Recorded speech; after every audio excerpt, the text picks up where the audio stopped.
श्रीमान, एक औचित्य प्रश्न है।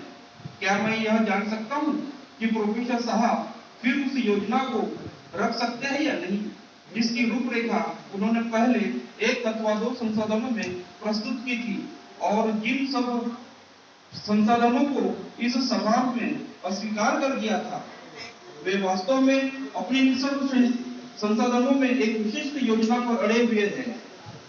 क्या ये माननीय सदस्य इस संशोधन को नियमानुसार पेश कर रहे हैं?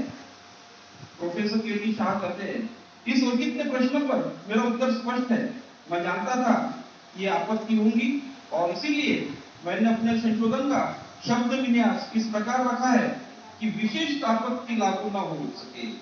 सरकार के विभिन्न अंगों में परस्पर शक्तियों के पूर्ण पार्थक्य तथा सिद्धांत अस्वीकार किया जा चुका है।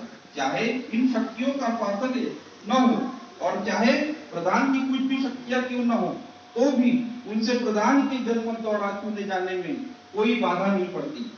जब तक यह इच्छा न हो कि मुझे कोई संशोधन पेश करने की आज्ञा न दी जाए, तब तक मैं नहीं समझता कि ऐसी आपत्ति क्यों उठाई जाती है। मैं इसका निर्णय अध्यक्ष पर छोड़ता हूँ। श्रीमान, मैं पूर्णतः आपके अधिकार में हूँ।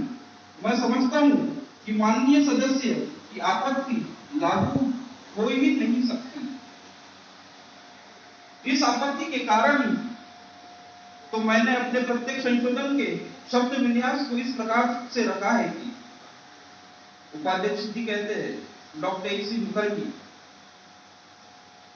प्रोफेसर शाह इस संशोधन को नियमानुसार पेश कर रहे हैं। फिर प्रोफेसर KT शाह कहते हैं, श्रीमान, मैं पहले ही पेश कर चुका हूं कि अनुच्छेद 43 के स्थान में निम्न अनुच्छेद रखा जाए। 43 प्रधान भारत के प्रौढ़ नागरिकों द्वारा चुना जाएगा और वे संघ के मूलभूत अंगों में गुण शलाका के द्वारा मतदान करेंगे। मूल अनुच्छेद निर्वाचन निकाय द्वारा प्रधान के निर्वाचन की व्यवस्था करता है। उस निर्वाचन निकाय में केंद्रीय विधानमंडल तथा प्रांतीय अथवा रियायतों के